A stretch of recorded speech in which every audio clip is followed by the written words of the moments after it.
Bu Sildi dulu kan? Ya, Nah, oke. Kan sama, tidak jelas. Siap.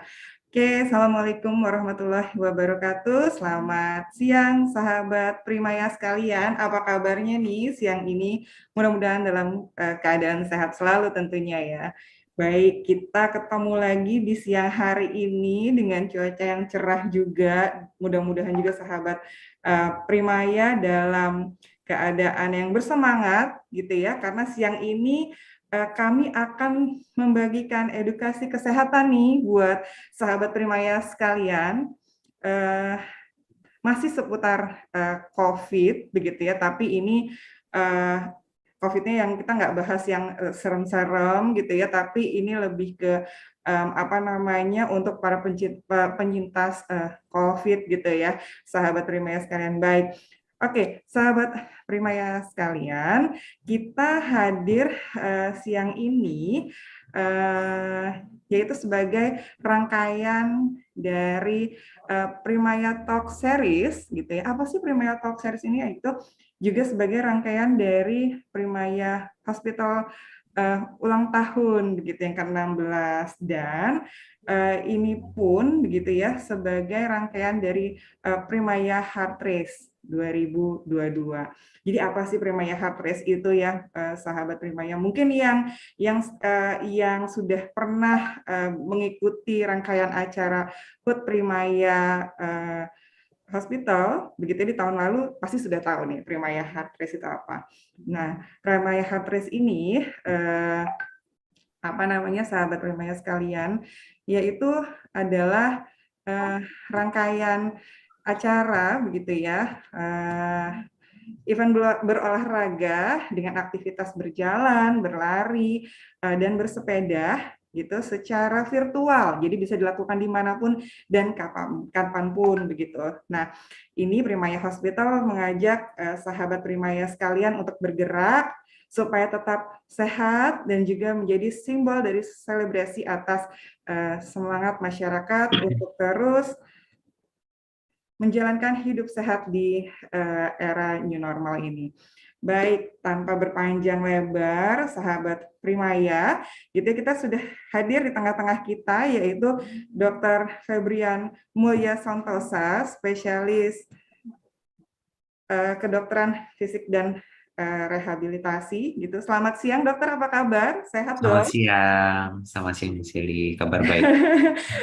Bersemangat ya dok, karena kita mau memberikan edukasi kesehatan mengenai aman berolahraga untuk penyintas COVID-19 gitu ya dok. Ya, siap. Oke, baik. Baik sahabat Primaya sekalian, tanpa berpanjang lebar gitu ya, kita akan langsung kepada Dr. Febrian, gitu kita saksikan bersama-sama apa itu aman berolahraga untuk penyintas COVID-19. Baik dokter, silahkan untuk dipaparkan materi edukasi pada siang hari ini. Baik. Terima kasih atas kesempatannya dari Primaya. Saya Dr. Febrian, spesialis kedokteran fisik dan rehabilitasi, dulunya disebut sebagai spesialis rehab medik. Hari ini saya akan mewakili Primaya Evasari untuk berbicara suatu topik yang sebenarnya sekarang sudah mulai diperhatikan ya, karena banyak orang sudah pernah kena COVID gitu ya. Kalau dulu kan pembahasannya lebih ke arah treatment COVID itu sendiri. Kalau sekarang itu orang-orang kebanyakan sudah kena COVID termasuk saya sendiri. Nah, lalu dari riwayat COVID itu apakah kita boleh kembali berolahraga, atau nanti kalimat lainnya adalah apakah kita boleh kembali beraktivitas fisik, sejauh apa, kapan, dan seperti apa aktivitas yang boleh kita kerjakan. Itu pembahasan kita kali ini gitu. Oke, sebentar. Ya, jadi kalau teman-teman sahabat Primaya mungkin pernah mendengar ada istilah post COVID-19 gitu ya. Saya mau meluruskan dulu nih mengenai istilah-istilah yang beredar di mungkin masyarakat awam ya. Jadi kalau kita search nih ya, terminologi post COVID-19 menurut WHO, definisinya adalah suatu kondisi yang terjadi pada individu probable itu mungkin, kemungkinan ya, atau terkonfirmasi infeksi SARS-CoV, biasanya 3 bulan dari onset COVID-19, dengan gejala yang bertahan setidaknya 2 bulan, serta tidak bisa dijelaskan oleh diagnosis lain. Atau istilah lain disebut juga sebagai long COVID-19 atau post-COVID syndrome. Istilah ini dibuat dan dipopulerkan oleh National Institute for Health and Care Excellence atau NICE, yang dimana gejala COVID-nya itu menetap hingga lebih dari 3 bulan. Nah, perhatikan di sini bahwa jika kita memakai istilah post-COVID-19, berarti itu hanya berlaku untuk pasien-pasien yang sudah setidaknya 2 bulan itu masih bergejala. Meskipun kadang PCR-nya sudah negatif. Terkonfirmasi itu kan artinya PCR-nya positif. Meskipun PCR-nya negatif, kadang gejalanya berlanjut. Ini yang disebut sebagai post-COVID-19. Jadi, kalau kita pernah kena COVID, lalu sekarang kita sudah tidak bergejala, sebutannya itu bukan post-COVID-19. Lalu kalau pernah COVID, sekarang udah nggak ada gejala, namanya apa dong? Ya, namanya sesederhana riwayat COVID-19. Jadi perlu dibedakan. Karena kalau kita menyebut istilahnya post atau pasca COVID-19 atau long COVID, itu tandanya adalah pada kasus-kasus khusus di mana PCR-nya sudah negatif, tapi gejalanya kok ada terus gitu. Mungkin bukan gejala yang berat, yang berlanjut, misalnya hanya sekadar batuk berkepanjangan, atau misalnya cepat capek atau lelah gitu. Tapi gejalanya itu tetap ada sampai setidaknya 2 bulan lebih. Nah, sekarang pertanyaannya. Nah, ini kan saya diminta ya untuk memberikan edukasi, aman nggak sih olahraga setelah COVID-19? Pertanyaannya adalah sebenarnya aman atau tidaknya itu tugasnya siapa? Tugasnya pasien atau tugasnya kami para dokter? Jujur sebenarnya sih itu tugas kami para dokter. Salah satunya dokter rehab yang khususnya di bidang olahraga atau aktivitas fisik gitu ya. Kalau misalnya olahraganya sudah pada yang populasi yang sehat, kami juga bekerja sama dengan kedokteran olahraga gitu. Nah, tapi kenapa sih kita juga sebagai masyarakat awam ini harus perlu tahu juga mengenai apa aja sih pertimbangan seseorang itu boleh kembali berolahraga setelah COVID-19? Karena nanti akan saya jelaskan bahwa ada beberapa kasus yang sebenarnya sahabat Primaya tidak perlu konsul ke dokter dulu untuk mulai berolahraga. Tapi ada kasus-kasus lain di mana teman-teman wajib konsul dulu ke dokter, baru setelah dokter bilang, oh ini aman, silahkan berolahraga, baru teman-teman mulai olahraga. Nah, tugasnya sahabat Primaya sebenarnya hanya sampai situ, sampai menentukan, oke, ini saya harus ke dokter, oke, ini saya bisa sendiri gitu. Nah, itulah yang saya harapkan nanti bisa ditangkap dan dipahami setelah presentasi dari saya ini. Nah, sebenarnya sudah ada suatu guideline yang dibuat untuk menentukan kira-kira ini kita bisa boleh langsung olahraga atau kita harus ke dokter dulu ya gitu. Ini memang bukan suatu guideline yang dibuat misalnya oleh WHO atau CDC, tapi secara umum guideline ini udah mulai dipakai di berbagai negara ya untuk sebagai setidaknya patokan kasar, bukan patokan yang saklek gitu ya, tapi setidaknya gambaran kasar. Oke, kira-kira pertimbangan apa aja nih untuk memulai olahraga setelah COVID-19. Namun karena bacanya ini ribet ya, tulisan kecil-kecil, saya sudah merangkum menjadi bagian yang lebih sederhana untuk teman-teman sekalian. Nah, jadi intinya adalah sebenarnya kalau teman-teman kena COVID-19, kemudian tidak dirawat itu kemungkinan besar kan berarti ringan ya. Itu kalau misalnya sedang, pasti sudah ada, biasanya sudah ada sesak, kemudian kalau di X-ray itu biasanya sudah mulai ada bercak di parunya, nah itu biasanya akan dirawat. Nah, kalau teman-teman tidak dirawat, harusnya itu adalah infeksi paru ringan akibat COVID-19. Apalagi kalau tidak ada gejala.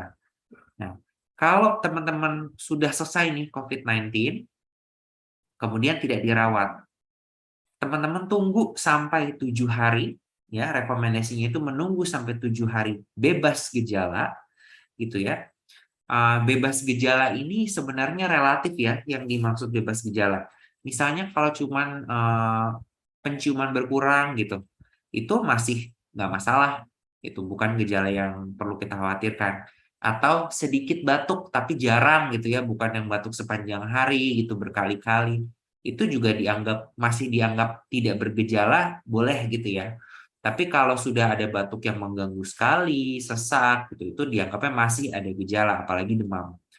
Nah, kalau tidak ada gejala dan tidak dirawat 7 hari, teman-teman tidak perlu ke dokter, gitu ya. Teman-teman boleh langsung kembali beraktivitas. Hanya saja, teman-teman kan pasti mengenal ya tubuhnya sendiri. Permasalahannya dalam berkembali beraktivitas itu begini. Misalnya, ada seorang ibu rumah tangga ya, itu dibandingkan dengan seorang atlet kena COVID, gitu ya. Nah, kembali beraktivitasnya ibu rumah tangga kan pasti lebih ringan daripada kembali beraktivitasnya seorang atlet. Benar ya? Gitu. Nah, jika memang aktivitas yang dituju itu sifatnya berat, tentunya perlu tahapan-tahapan khusus gitu ya.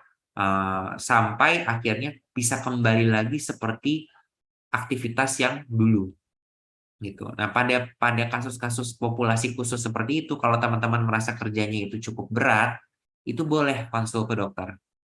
Gitu. Tapi kalau misalnya kembali beraktivitasnya untuk bersih-bersih rumah gitu ya, misalnya atau masak, atau seperti saya nih yang cuma sehari-hari ya udah di depan meja gitu ya atau di depan laptop, hanya berjalannya sesekali, itu tidak usah konsul gitu. Jadi teman-teman yang tahu tubuhnya sendiri, tahu kebiasaan aktivitasnya sendiri, kalau aktivitas sebelumnya ringan, tidak ada masalah untuk kembali beraktivitas seperti semula gitu. Segala macam apa ya, gerakan yang kita lakukan itu disebut sebagai aktivitas fisik. Tapi kalau teman-teman mau berolahraga dalam tanda kutip, mungkin sifatnya permainan gitu ya. Kalau misalnya sifat permainan seperti misalnya basket atau bola gitu. Nah, itu kan termasuk olahraga yang cukup berat ya, menguras tenaga. Ada baiknya tidak langsung gitu. Mulailah dulu dengan jalan jalan kecil gitu ya, jalan nanti ada fase-fasenya saya akan jelaskan. Mulai dari jalan di sekitar kompleks dulu mungkin gitu ya. Kemudian nanti makin lama jalannya, baru setelah mulai merasa fit, nanti baru boleh olahraga gitu. Tapi jangan langsung olahraga yang berat. Karena meskipun kita tidak ada gejala, tubuh kita itu habis kena infeksi. Jadi nggak boleh kita paksakan terlalu cepat. Itu ya. Itu catatan pertama.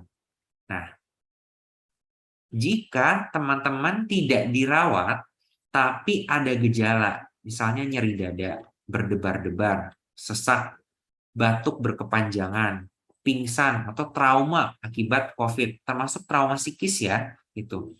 Kalau hal ini terjadi, teman-teman wajib konsul kepada salah satunya kami, spesialis rehab, dan spesialis terkait keluhan-keluhan di atas, seperti nyeri dada, berdebar-debar, itu mungkin dokter jantung.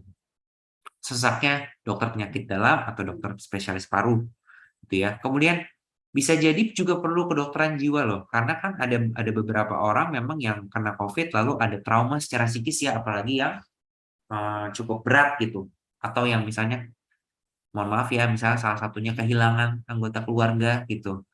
Itu bukan hal yang sepele, itu bisa mempengaruhi sekali bagaimana progres seseorang kembali ke aktivitas fisik yang semula.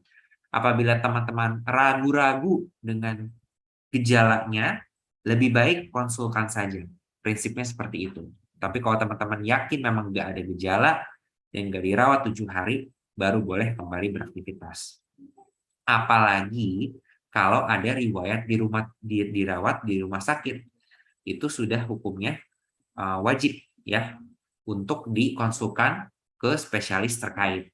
Itu ya, salah satunya spesialis rehab untuk aktivitas yang direkomendasikan. Itu nanti akan beda-beda sekali tuh antara satu pasien dengan pasien lainnya, dan itu Teman-teman nggak usah mikirin, itu tugasnya dokter yang mikir, nanti tinggal teman-teman langsung dikasih tahu aja, bolehnya ini gitu ya. Oke, nah sebelum kita bahas progres atau tahapan-tahapan kembali beraktivitasnya, ada sebuah skala yang sebenarnya kita perlu tahu nih. Ini sebenarnya akan sangat membantu baik pasien maupun dokter untuk menilai sebenarnya aktivitas yang dilakukan itu ringan, sangat ringan, sedang, sedikit berat, atau berat gitu. Namanya skala Borg. Skala Borg ini ada dari 6 sampai 20. 6 itu seperti kita pada saat baru bangun tidur banget gitu ya. Jadi nggak ngapa-ngapain, baru bangun tidur, masih rebahan, itu 6. Tidak ada usaha sama sekali. Semakin berat aktivitasnya, semakin tinggi angkanya. Sebagai contoh, nomor 9, itu sangat mudah. Sangat mudah itu seperti kita jalan santai. Jalannya nggak diburu-buru, benar-benar santai sesuai dengan pace kita gitu. Sambil lihat-lihat pemandangan, itu namanya sangat mudah. 9. 13, sedikit berat. Sedikit berat itu jalannya kerasa agak capek, tapi kita masih terus mampu lanjut. Ada sebuah tes lain yang namanya talk test. Jadi talk test itu begini, kalau teman-teman pada saat melakukan suatu aktivitas, misalnya berjalan ya, kan kecepatan saya dan kecepatan orang mungkin berbeda ya. Itu. Misalnya saat berjalan, teman-teman masih bisa bernyanyi, masih bisa bicara dan masih bisa bernyanyi, tandanya itu masuknya ringan.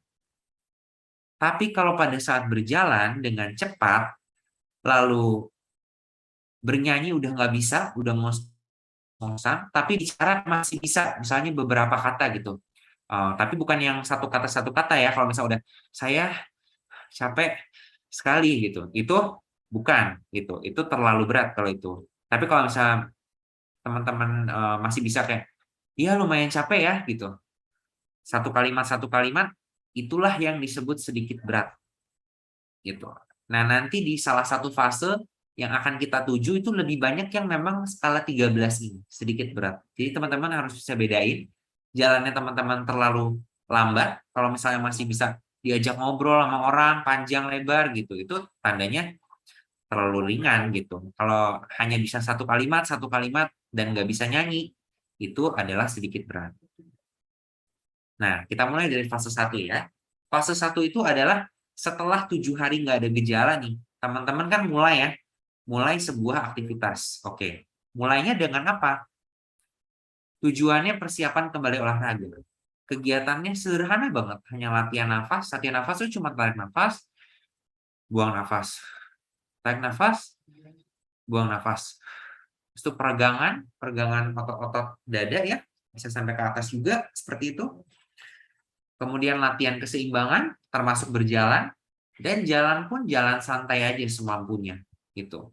Makanya di sini untuk skala Borg-nya itu hanya 6 sampai 8. 6 sampai 8 tuh ringan banget. Jadi hanya benar-benar yang penting ada gerak deh gitu. Intinya fase 1 itu. Yang penting ada gerak.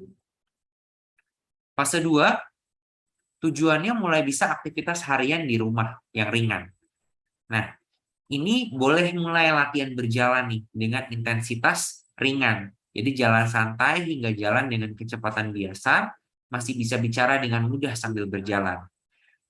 Kalau misalnya menurut teman-teman itu apa ya, cukup berat, itu pun masih masih berat gitu ya. Nggak mampu sampai 30 menit, boleh diawali dengan durasi 10 menit.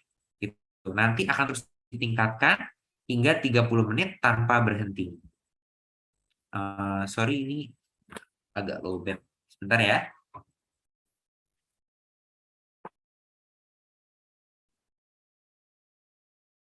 Boleh dipanggil dulu mungkin teknisnya, Bu Selly. Oke, sambil saya lanjutkan ya. Oke. Nah, jadi di fase 2 itu misalnya teman-teman mulai dari 10 menit, kemudian istirahat, kemudian lanjut lagi 10 menit, istirahat lagi, lanjut lagi 10 menit, itu boleh.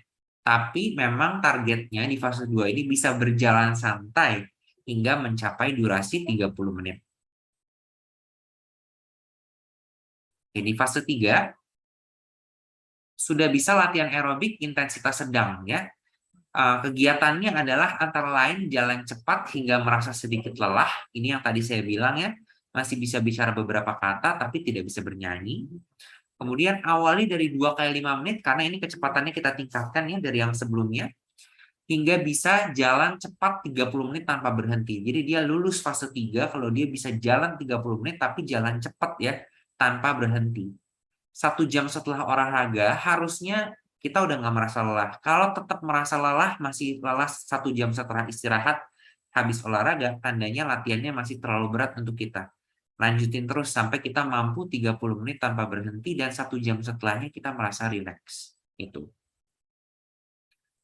Di fase 4, ini sebenarnya udah kemungkinan besar memang pasien di fase 4 ini dia sudah tidak perlu lagi supervisi dokter gitu ya, karena memang gejalanya sudah ringan, dia udah mampu jalan 30 menit tanpa ada gejala gitu. Nah, dia baru nih boleh mulai mencoba yang lebih berat seperti jogging, berenang, sepeda, atau olahraga permainan yang tidak terlalu berat. Contohnya apa? Misalnya kalau badminton di komplek aja gitu ya, main tepak-tepakan di komplek itu boleh gitu ya. Tapi kalau benar-benar yang di lapangan kompetitif ya jangan, itu masih terlalu berat untuk fase 4 gitu. Selain aerobik dan olahraga permainan, kalau bisa ditambah juga latihan penguatan teman-teman. Jadi pakai barbel gitu ya, kita kuatkan otot-otot tidak hanya ini ya, tidak hanya bagian sini aja, biceps tapi juga bagian bahu gitu. Jadi bahu, biceps, kemudian triceps, kemudian jangan lupa penguatan juga dilakukan di daerah bawah gitu ya, misalnya dengan melakukan mini squat itu juga boleh seperti itu ya. Oke. Sama seperti sebelumnya, 1 jam setelah olahraga harusnya Anda sudah tidak merasa lelah untuk lanjut ke fase berikutnya. Nah, baru setelah lewat keempat fase itu, fase terakhir adalah fase 5. Ini teman-teman boleh mulai olahraga kompetitif. Mau basket lawan sama teman, boleh. Mau olahraga bola lawan teman-teman, boleh. Nah, tapi kata kuncinya adalah di sini kenali diri sendiri. Bagaimanapun juga sehebat-hebatnya dokter yang paling tahu tubuh sendiri adalah teman-teman sendiri. Kalau pada saat olahraga kompetitif itu ada merasa mulai agak-agak sesak nih, agak-agak batuk-batuk gitu ya. Oke, istirahat dulu gitu. Yang penting kalau saat istirahat sudah langsung hilang rasa sesaknya, rasa capeknya, lanjut lagi nggak apa-apa. Itu memang wajar. Proses menuju ke semula lagi itu kan memang butuh proses ya, apalagi kalau olahraganya yang memang ekstrim gitu. Nggak apa-apa, keterbatasan di awal-awal bukan berarti tidak boleh. Pokoknya kalau udah lewat fase 4 memang tidak ada gejala. Fase 5 di awal-awal bermain sama teman misalnya udah kayak kok rasanya nggak seperti dulu ya, nggak bisa lari cepat dulu. Ya nggak apa-apa, itu awal-awal harus dimaklumi. Nanti makin lama teman-teman akan bisa menyesuaikan hingga kembali mudah-mudahan sedekat mungkin dengan kemampuannya sebelum terkena COVID gitu ya. Di fase 5 ini jelas sudah tidak perlu supervisi, tapi hanya konsultasi saja jika ada kendala kembali ke level kebugaran semula. Catatannya, durasi setiap fase memang... Kendala teknis, sahabat Primaya. Silakan dokter, dilanjutkan kembali. Ya, kemudian, nah jadi durasi tiap fasenya itu memang 7 hari menurut guideline tersebut ya. Namun sebenarnya ini fleksibel tergantung kondisi tiap pasien. Karena kan COVID-19 pada pasien A dan pasien B ya tentunya beda gitu ya. Jadi kita harus menyesuaikan juga gitu. Dan bisa saja peralihan antara satu fase ke fase lainnya itu lebih cepat atau lebih lambat. Jadi dia hanya patokan saja 7 hari, bisa lebih cepat atau lebih lambat. Dan hanya melanjutkan exercise jika Anda merasa sudah pulih dari exercise hari sebelumnya. Jadi misalnya hari ini kita jalan cepat nih, gitu ya. Kemudian besoknya masih merasa capek, itu jangan dipaksakan, gitu ya. Tapi bedakan rasa lelah dan males ya, gitu.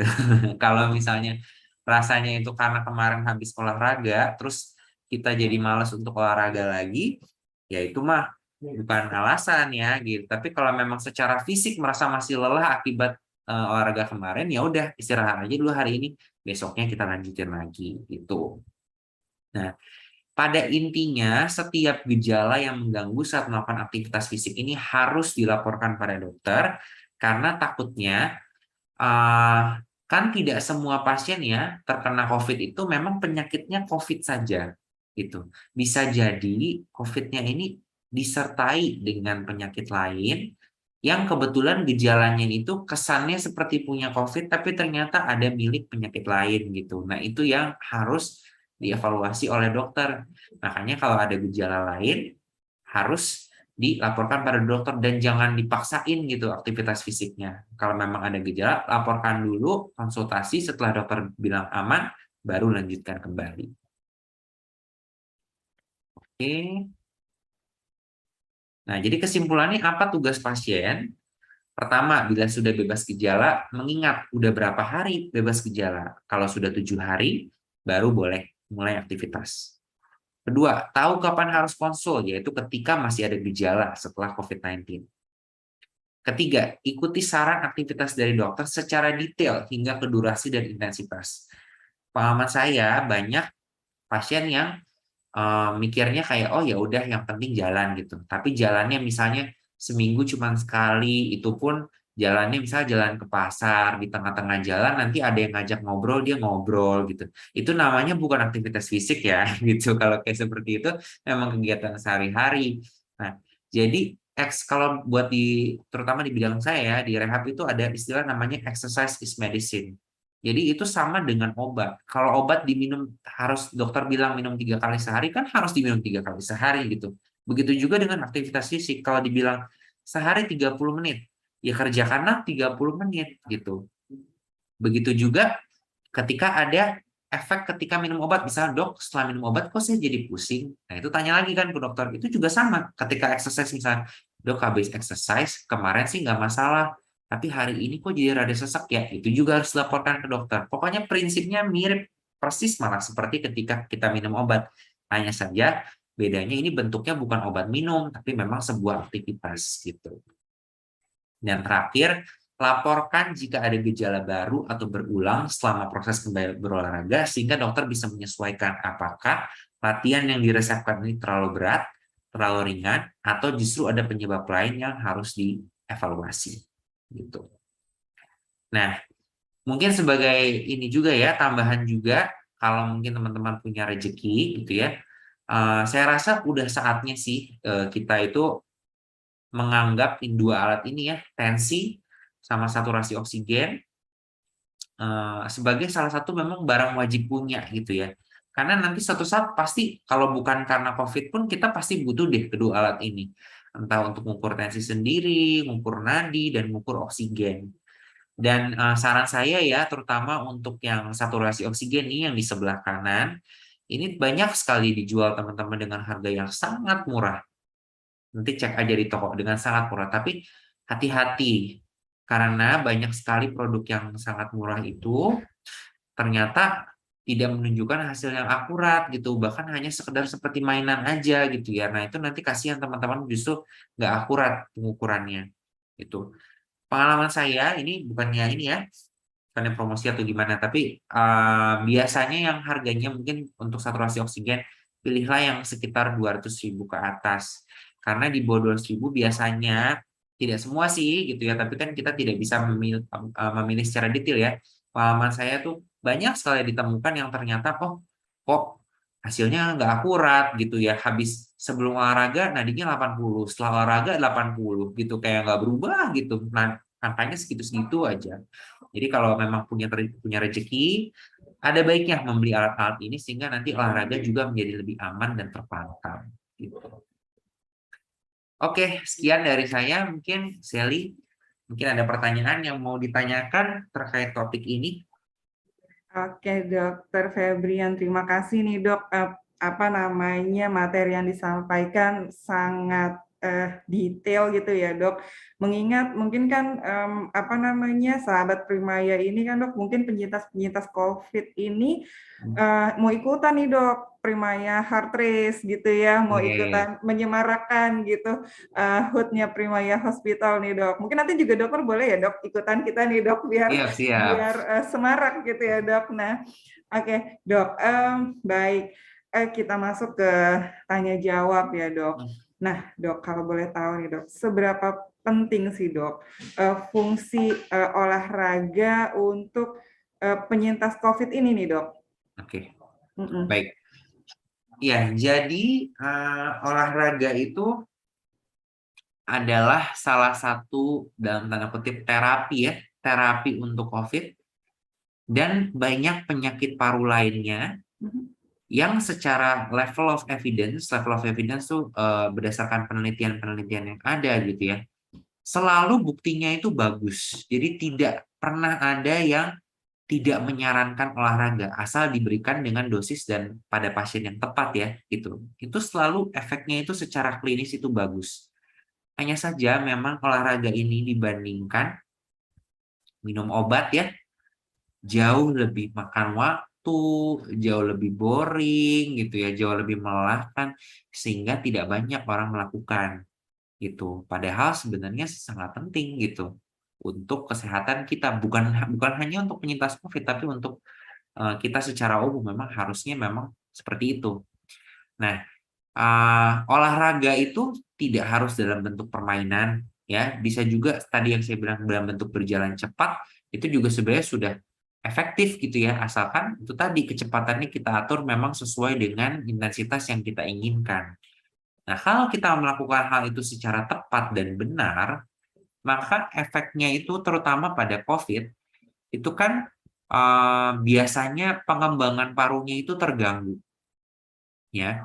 Kemudian setelah pengembangan parunya terganggu, teman-teman mungkin tahu COVID itu meskipun awalnya di paru tapi juga ada efek ke otot ya, sehingga ototnya kadang ada juga sedikit mengecil apalagi kalau kita menjadi tidak aktif selama COVID. Nah, olahraga itu secara umum dia banyak sekali efeknya. Pertama, meningkatkan pengembangan paru, terutama jika dibarengi dengan latihan nafas. Meningkatkan kebugaran, ketahanan jantung paru dengan cara apa? Meningkatkan eh, ketahanan otot-otot yang kita pakai. Karena kalau kita pakai olahraga, terutama otot-otot besar nih seperti di paha belakang gitu ya, itu kan banyak suatu struktur namanya mioglobin, ya. Mioglobin juga ada juga mitokondria yang fungsinya tuh ujung-ujungnya adalah untuk produksi energi. Nah, sintesis atau pembentukan zat-zat itu dan pembentukan otot juga itu tuh sangat didukung oleh olahraga gitu. Jadi ketika dilakukan dengan intensitas yang tepat, olahraga akan sangat meningkatkan kebugaran jantung paru dan pada akhirnya tujuan kita kan sebenarnya bisa aktivitasnya ya, aktivitasnya yang mau kita kejar seperti semula, nggak capek capek gitu. Nah, itu akan tercapai tapi melalui olahraga yang konsisten ini. Mungkin akan ada yang bertanya, kalau gitu harus olahraga berapa lama, Dok? Olahraga itu kira-kira ya, berdasarkan penelitian, baru 6 minggu akan menimbulkan efek yang memang bermanfaat, bermakna gitu ya bagi pasien. Memang lama, tapi efeknya itu akan bertahan cukup lama. Jadi apalagi kalau itu sudah menjadi bagian dari habit kita sehari-hari, akan terasa sekali perbedaannya ketika kita beraktivitas gitu. Tapi perlu diketahui ada suatu kurva ya, kurva aktivitas fisik yang namanya J-curve. J-curve itu apa? Semakin jadi aktivitas fisik itu kan ada ringan, sedang, berat, gitu ya. Nah, apabila aktivitas fisik itu dilakukan dengan intensitas sedang, yang mana tadi sedikit berat ya, masih bisa ngomong sedikit gitu ya, itu biasanya dapat meningkatkan imun tubuh gitu, dan dia terbukti mengurangi jumlah kejadian dari infeksi saluran pernafasan gitu. Jadi dia termasuk pencegahan rekurensi COVID juga, COVID berulang gitu. Itu efeknya bagus untuk imun tubuh. Tapi ketika dia dilakukan berlebihan, malah efeknya itu jadi kebalikannya. Oke. Betul. Jadi itulah mengapa tadi saya bilang harus diperhatikan sekali dosis yang diberikan oleh dokter, latihannya itu seperti apa secara detail. Karena model pasien itu ada dua nih yang berbahaya. Yang pertama, yang malas olahraga, ya. Jadi dia mungkin mengikuti tapi tidak sesering yang dianjurkan. Kemudian terlalu santai jalannya gitu. Ini juga tidak akan menimbulkan efek. Tapi ada spektrum pasien lain yang juga lebih berbahaya sebenarnya. Pasien-pasien yang terlalu semangat gitu ya, terlalu percaya diri kayak dulu bisa begini, pasti sekarang bisa juga tanpa konsul dia naikin kecepatannya sendiri gitu ya, dan karena merasa bisa. Hati-hati kalau misalnya dipaksa terlalu berat, yang terjadi efeknya bukan makin cepat pemulihannya, malah tertunda pemulihannya karena imunnya akan turun lagi gitu. Itulah kenapa kita sejauh ini selalu merekomendasikan intensitasnya sedang. Karena intensitas sedang itu adalah yang paling terbaik secara evidence base. Tapi Begitu. continue gitu ya, maksudnya konsisten gitu ya dan terus-menerus Betul, gitu ya, Dok. betul, iya. Ya, baik-baik. Kalau istilahnya mah istiqomah gitu, Dok, Iya, maksudnya betul, betul. terus-terusan gitu ya. Betul, betul. Iya, iya, betul-betul. Iya, iya, siap-siap, Dok. Oke. Nah, Dok, tadi kan kita sudah bahas gitu ya, fungsi si olahraga ini. Kembali ke pembahasan awal nih, Dok. Ketika pasien COVID ini selesai gitu ya, isolasi mandiri kah, atau mungkin selesai rawat di rumah sakit gitu ya. Apakah sebaiknya setiap pasien COVID ini yang bergejala ringan atau tidak bergejala sama sekali gitu, atau mungkin yang tadi dirawat di rumah sakit, setelah selesai ini tuh pasien-pasien COVID ini disarankan memang kembali kontrol ke dokter gitu, Dok. Oke, baik. Apabila Hmm. memang pada saat COVID-nya itu misalnya kebetulan misalnya teman-teman tertular dari rekan kerja misalnya gitu ya, tapi teman-teman ternyata tidak terlalu merasa sesak, paling mungkin gejalanya ada demam atau ngilu-ngilu 1 hari gitu ya, ada sedikit batuk-batuk, kemudian tiba-tiba hilang aja gejalanya gitu ya, dan teman-teman merasa tidak jauh berbeda fisiknya dengan sebelumnya, sehingga teman-teman tidak dirawat gitu ya, sebenarnya tidak perlu untuk konsul ke dokter gitu, asal teman-teman yakin memang udah nggak ada gejala nih gitu. Selama 7 hari tunggulah sampai benar-benar itu nggak ada gejala, itu misalnya 1 hari nggak ada gejala, 2 hari nggak ada gejala, terus sampai 7 hari baru teman-teman mulai untuk beraktivitas fisik. Rekomendasinya seperti itu nanti ya. Mm-mm. Tapi kalau misalnya ada gejala itu ya, seperti tadi yang saya bilang ada batuk berkepanjangan atau ada sesak, ada nyeri dada, itu harus wajib konsul ke dokter meskipun tidak dirawat sekalipun loh ya. Itu karena Mm-mm. bisa jadi itu miss, sebelumnya memang harusnya dirawat tapi nggak dirawat gitu. Nah, itu Mm-mm. harus wajib konsul ke dokter gitu. Nah, kalau di daerah abu-abu di tengah-tengah nih, misalnya kayak, iya sih saya masih ada gejala batuk-batuk, tapi kayaknya nggak terlalu berat deh. Tapi teman-teman ragu, kalau pada kasus kayak gitu, konsul aja. Gitu.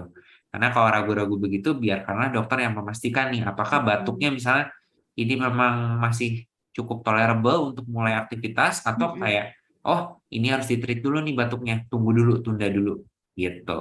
Mm-mm. Oh gitu, Dok. Jadi memang intinya kalau memang gak ada gejala sama sekali, udah oke gitu, rasanya udah Hmm, oke, ya udah nggak betul, biasanya sih nggak perlu sekali gitu ya, Dok, betul, kembali ke betul, dokter. betul. Tapi kalau misalnya memang masih ada gejala dan rasanya katakanlah nggak pede gitu ya dengan Hmm, kondisi badan sendiri, ya baiknya memang ke konsul aja. ahlinya langsung gitu ya, Dok. Gitu. Siap, baik, Dok. Kembali ke pertanyaan lagi nih, Dok. eh, apa namanya Tadi kan ada aktivitas gitu ya atau olahraga gitu ya, Dok, untuk penyintas COVID ini. Nah, Dok, apakah ada perbedaan nih, Dok, olahraga yang harus dilakukan oleh para alumni COVID gitu ya, Dok? Kita kan kali ini udah jadi alumni COVID gitu ya, Dok. Nah, ini untuk para penyintas COVID ini ada nggak sih, Dok, perbedaan untuk yang para penyintas COVID yang tadinya bergejala atau tidak bergejala sama sekali gitu. Nah, jenis olahraganya ada perbedaan nggak, Dok, yang harus dilakukan oleh beliau-beliau ini? Mungkin Oke, silakan, Dokter. baik.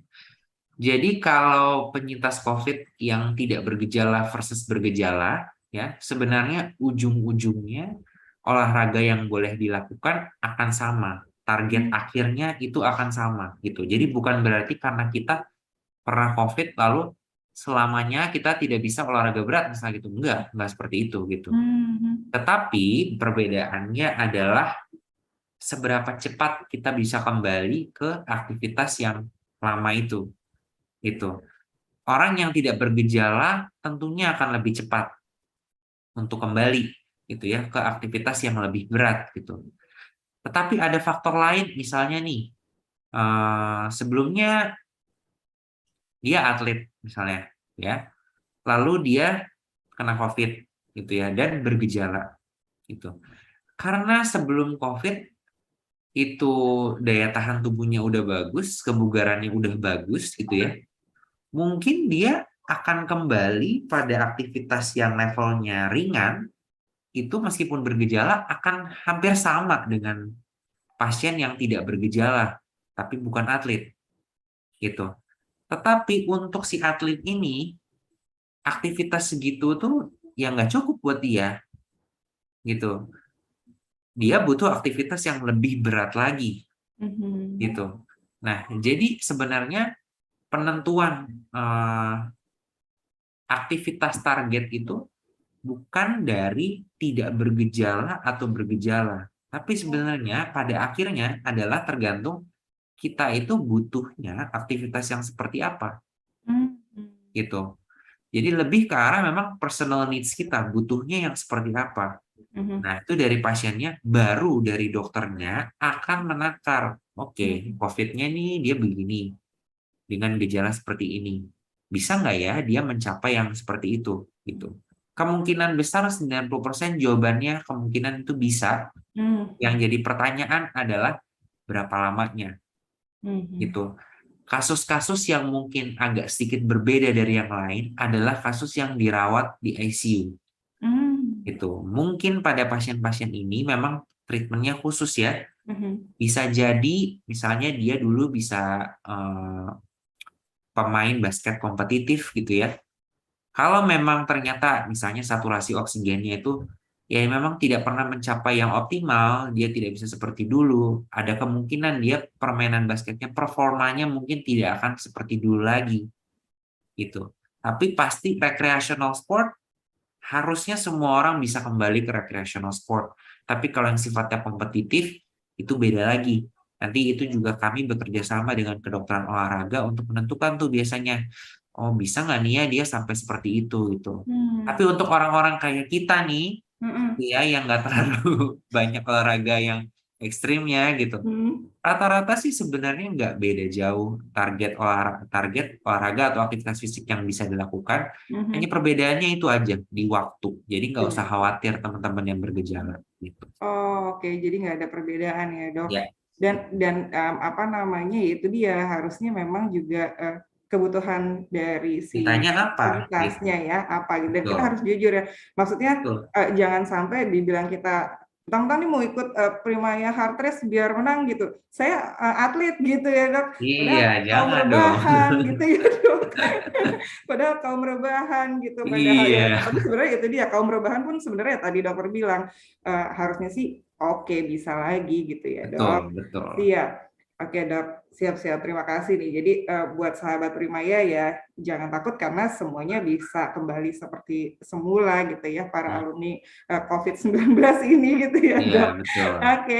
Nah, Dok, selanjutnya nih, Dok, kalau boleh tahu nih, Dok, berapa lama rentan waktu yang disarankan untuk, orang yang telah sembuh dari COVID ini untuk, melanjutkan olahraga? Kalau tadi mungkin apa ya, sempat yang tadi, 7 hari atau mungkin balik lagi tergantung kondisinya, Dok. Gimana, Dok? Oke, baik. Memang secara guideline kan tadi ada 5 fase ya. Satu fasenya itu sekitar 7 hari. Mhm. Gitu. Tetapi berdasarkan pengalaman saya sendiri, itu kalau memang pasiennya konsul kepada saya, lalu misalnya dia 3 hari, gitu ya, Mhm. 3 hari sudah merasa cukup baik atau 5 hari misalnya, tidak ada salahnya sebenarnya kita men-challenge pasien ini untuk lanjut ke fase berikutnya dengan segera gitu. Jadi guideline itu dibuat bukan untuk dipatuhi secara benar-benar kata per kata gitu ya, saklek gitu, tetapi melihat lagi kondisi pasiennya seperti apa. Oh, kalau misalnya pasiennya dulunya aja misalnya lebih aktif dari dokternya gitu ya, Masa saya suruh dia rebahan 7 hari gitu ya, kan nggak etis juga kan ya. Itu jadi kalau saya prinsipnya melihat individual gitu. Tiap individu ini dulunya dia seperti apa, COVID-nya separah apa, pada saat COVID itu selama apa dia dirawat. Jadi itu semua mempengaruhi pertimbangan seorang dokter Hmm. untuk menentukan ini kira-kira bisa cepat lanjut nggak nih, bisa lebih cepat dari 7 hari atau jangan-jangan lebih lama dari 7 hari. Misalnya tadi pasien-pasien yang di ICU, mungkin dia Mhm. nggak akan 7 hari tuh, mungkin dia Mhm. akan lebih lama gitu kan, memang karena kondisinya berbeda Mhm. gitu. Jadi memang tidak tidak saklek sih dok Nggak gitu. saklek Cuman ya, Dok? memang guideline itu dibuat, misalnya ada teman-teman yang mau mau baca eh, kayak tadi ya, misalnya 7 hari gitu ya patokannya, teman-teman nggak mau konsul itu amannya setidaknya tunggu dulu 7 hari gitu Oh, loh. Tapi oke. ketika teman-teman ke dokter misalnya nanti disuruh 4 hari terus langsung mulai aja gitu, jangan kaget karena itu kan memang pertimbangan dokternya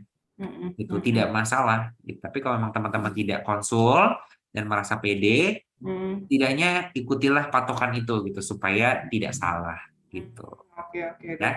Siap. Baik, berarti memang, apa namanya, kembali lagi ke kondisi pasiennya gitu ya, Betul, Dok. Nggak mesti betul. 7 hari, siapa tahu bisa bisa lebih cepat gitu ya, Dok. Bisa, bisa Heeh, betul. baik baik. Nah, tapi juga harus jujur, balik lagi jujur sama diri sendiri, udah bisa belum nih gitu ya. Betul. Jangan-jangan karena sekarang udah mulai dibuka nih, Car Free Day gitu ya, Iya, SCBD dan sekitarnya gitu, Dok. Pengen banget datang ibaratnya baru selesai COVID, kayaknya udah bisa nih, padahal ternyata iya, belum gitu ya, malah jadi ngerepotin iya, banyak orang.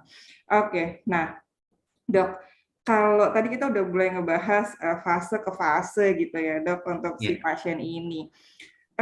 Katakanlah si pasien ini udah mulai fasenya agak yang lebih berat gitu ya, maksudnya aktivitas fisiknya gitu ya. Ada kemungkinan nggak sih Dok, para penyintas COVID ini ketika memang, kayaknya udah oke nih, tiba-tiba datang lagi nih, sesaknya atau ketidakseimbangannya gitu. Nah, kalau iya gitu Dok, sarannya gimana Dok? Oke. Adanya sebuah gejala baru atau gejala lama yang muncul kembali saat exercise itu sangat mungkin terjadi, Oh, ya. Tetapi yang perlu kita eh, pertama assess adalah ini gejalanya itu muncul ringan saja gitu ya. Apakah dengan istirahat, orang normal kan pasti ya ketika ada gejala dia istirahat dulu lah gitu ya. mhm Dengan mhm, istirahat langsung hilang lagi gitu, mhm, lanjut lagi nggak masalah gitu, mmm, nggak ada masalah. Tapi kalau gejalanya itu sampai membuat stop exercise-nya, dia nggak kuat melanjutkan exercise-nya, itu yang bahaya dan harus segera dilaporkan kepada dokter gitu. Apa saja penyebabnya? Penyebabnya itu ada dua. Yang pertama, karena berkaitan dengan exercise-nya. Dalam hal ini adalah exercise yang dilakukan seperti contoh yang saya bilang pasien yang tipe kedua tadi, terlalu berat atau terlalu lama durasinya karena merasa bisa maka dipaksakan. Itu bisa jadi karena exercise. Paling sering adalah sesak. Kedua adalah batuk mmm, gitu. Nah, tapi ada juga yang kedua nih, bisa jadi nggak berkaitan sama exercise yang kebetulan misalnya pasien ini punya COVID dan riwayat TB misalnya. mhm, Itu kan kondisi parunya jelas beda dong dibandingkan yang lain gitu ya. Mungkin dengan exercise yang biasa buat orang lain, buat dia itu lelah gitu. Itu juga harus dikonsulkan ke dokter gitu. Jadi apapun kasusnya, jadi kadang-kadang tuh suka gini, disuruh exercise gitu ya. Terus misalnya lapor ya kalau ada gejala. Terus ketika ada gejala, pasiennya takut. Akhirnya dia stop semua exercise-nya tanpa konsul lagi. Itu juga salah gitu. mmm, Kalau ada sesuatu pada saat exercise, itu adalah informasi yang harus diketahui dokternya. Bukan berarti exercise-nya harus dihentikan selama-lamanya gitu ya. Memang mhm, exercise itu wajib dilakukan. Tapi kan gimana caranya kita bisa aman? Itu tadi dengan monitoring yang ketat gitu. Idealnya memang kalau kita bicara yang mungkin di luar negeri ya, exercise itu sebenarnya post COVID itu ada misalnya 1 bulan dulu gitu di rumah sakit. gitu ya, disupervisi oleh dokter dan terapis. Tapi kan kadang-kadang kan tidak memungkinkan. Makanya di Indonesia ini diadaptasi sistem home program namanya, di mana teman-teman boleh melakukan aktivitas fisik di rumah, tapi harus rajin lapor kalau misalnya ada suatu gejala gitu. Tidak perlu teman-teman memusingkan gejalanya ini, misalnya langsung suzon, ini gara-gara exercise-nya nih. Nggak usah dipikirin kayak gitu. Itu kan bisa jadi karena exercise-nya, bisa jadi karena penyebab lain. Hmm. Biarkanlah dokternya yang berpikir. Tugas teman-teman adalah segera melapor kalau ada kejadian seperti itu. Jangan memutuskan secara sepihak exercise-nya dan akhirnya malah jadi nggak exercise sama sekali. Tambah parah lah kondisinya. Mhm. Gitu. Oke. Nah, itu dia pentingnya mungkin memang akhirnya, apa namanya, eee, pasien ini percaya bahwa, ke mempercayakan gitu ya, Dok, ke dokter bahwa ini bagaimana gitu ya, apakah, treatment-nya seperti apa selanjutnya. Nah, kadang-kadang juga mungkin, apa namanya, karena sekarang kan, informasi kesehatan itu juga bisa ya, Dok, apa namanya, diakses melalui, Betul. internet gitu ya, Dok. Nah, Ya, padahal juga sebetulnya itu kan berdasarkan pengalaman pasien yang lainnya gitu ya, belum tentu juga betul. cocok untuk, Iya, sering banget tuh lagi. kayak gitu. Kata orang, kata tetangga. Nah, itu tuh Kata bahaya. saudara gitu ya, padahal kata Gitu. dokternya belum tentu kayak gitu. Iya, betul. Siap, Dok. Oke, nah kalau misalnya kayak gitu bisa nih ketemu, Dokter Febrian ya di Evasari gitu ya, Dok. Betul. Bisa banget. Baik. Nah, Dokter, pertanyaan terakhir, Dok. Tadi kita udah bahas masalah aktivitas fisik dan segala macam. Nah, sebetulnya long COVID ini, Dok, bisa nggak sih, Dok, lebih dari 3 bulan sebetulnya, mungkin 6 bulan, 9 bulan gitu ya. Mungkin nggak sih, Dok? Oke. Oke. Nah, kalau kita bicara long COVID, itu beda ya. Tadi saya sudah bicarakan, beda itu dari riwayat COVID.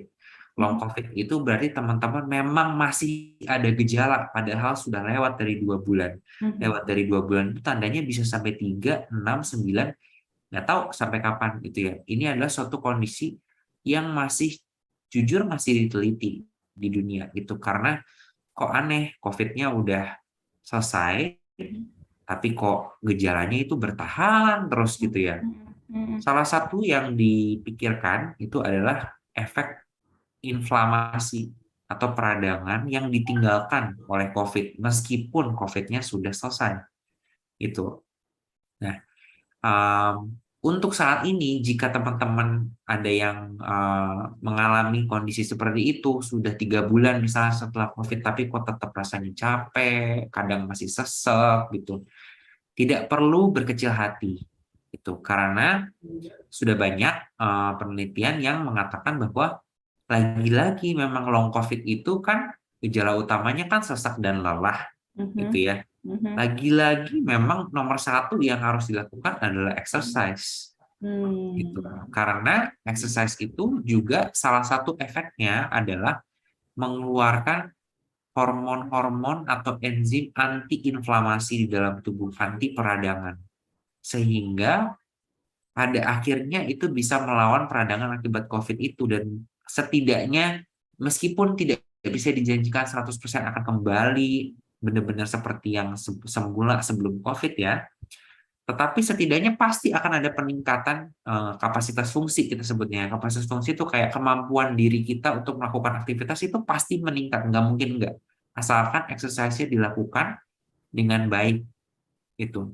mmm, Jadi sebenarnya long COVID itu hanyalah suatu apa ya terminologi diagnosis saja gitu loh bahwa kayak oh memang masih ada gejala tapi tidak perlu dianggap sebagai sesuatu yang harus dipikirkan berlarut-larut gitu ya karena toh terapinya pun tetap sama mmm, gitu tetap harus exercise dan efeknya pun akan tetap baik meskipun pada long COVID hanya mmm, saja mungkin lebih dibutuhkan kesabaran karena mhm, efeknya mhm, mungkin akan lebih lama daripada pasien-pasien COVID yang lain. mhm. Tetapi kalau dilakukan secara konsisten, tadi ya kata kuncinya, pasti ujung-ujungnya akan menimbulkan dampak yang baik gitu. Oke, Dok. Ya, baik. Berarti nggak usah maksudnya, itu dia kan begitu pasien-pasien apa namanya kita nih para penyintas COVID gitu ya, kok masih ada aja gitu tiba-tiba jadinya gimana-gimana gitu ya. Padahal Iya, sebetulnya yakin pasti bisa kembali betul, seperti semula, betul. tapi itu exercise-nya konsisten gitu ya. Jadi kalau di bahasa Instagram hashtag yuk bisa yuk gitu ya dok ya, Iya, bisa yuk, yuk bisa yuk yuk bisa. gitu ya. Dia tetap harus semangat menyemangati diri Iya, sendiri gitu ya. betul. Baik, dokter, terima kasih nih dok pemaparannya seru Ya, banget karena juga belakangan juga kan apa namanya COVID-nya lagi mulai deket lagi nih gitu ya sama kita tapi mudah-mudahan sih kita semua dalam keadaan sehat selalu gitu ya dok ketika sudah sembuh dari COVID, para penyintas COVID ini bisa melakukan aktivitas kembali gitu ya, exercise yang tadi dokter bilang harus konsisten gitu ya dok. Jadi dokter mohon izin kalau boleh saya merangkum gitu ya materi dokter siang hari ini bahwa sebetulnya bisa saja gitu ya apa namanya para penyintas COVID ini kembali ke dokter konsul gitu ya jika memang dirasa belum pede gitu ya dengan kondisinya teman-teman kondisinya sahabat Primaya yang memang penyintas COVID ini belum pede dengan kondisinya boleh gitu ya dok kembali betul. ke dokter. Jadi jangan kata saudara, kata paman, kata-kata gitu ya, tapi lebih baik ketemu dokter gitu ya. Dan apa namanya sebetulnya juga apa namanya treatment untuk para penyintas COVID ini akan sama saja kecuali mungkin untuk yang penyintas COVID yang mohon izin dirawatnya di ruang intensif gitu ya dok. Dan fungsi dari apa namanya olahraga ini sangat baik sekali ya dok untuk pemulihan para penyintas COVID ini gitu ya. Dan terakhir itu tadi yang mengenai long COVID itu sebetulnya bisa saja lebih dari 2 bulan gitu ya. Tapi itu tadi hashtag yuk bisa yuk bahwa ini akan kembali seperti semula, seperti sedia kala sehat lagi gitu ya, asal PD gitu ya dok. Baik Betul. dokter, terima kasih atas materinya. Sama-sama. Pada siang hari ini sangat berguna sekali, terutama untuk sahabat Primaya para penyintas COVID gitu ya. Dan oke, baik sahabat Primaya sekalian, kami rasa cukup materi siang hari ini dari Dr. Febrian Mulia Santosa, spesialis kedokteran fisik dan rehabilitasi gitu ya dok. Kalau memang nanti mau bertemu dokter gitu setelah, kayaknya masih banyak nih pertanyaan setelah menyaksikan YouTube kami ini, masih banyak pertanyaan yang rasanya mau ditanyakan, bisa bertemu dokter di Primaya Evasari Hospital gitu ya dok. Baik, dan untuk sahabat Primaya sekalian, kalau sudah bisa beraktivitas kembali gitu ya, sudah bisa berolahraga kembali dan bisa mengikuti Primaya Heart Race gitu ya dok, dan sahabat Primaya bisa mendaftar ke primayahospital.com/heart strip race gitu. Jadi nanti kita sama-sama menyemarakan HUT Primaya Hospital ke-16 tahun. Baik, terima kasih sekali lagi Dr. Febrian, kiranya sehat Ya, selalu dan sahabat sama-sama. Primaya kiranya sehat selalu. Kita Ya, akan bertemu di lain kesempatan. Wassalamualaikum warahmatullahi wabarakatuh. Selamat siang. ya, Sehat Waalaikumsalam. selalu.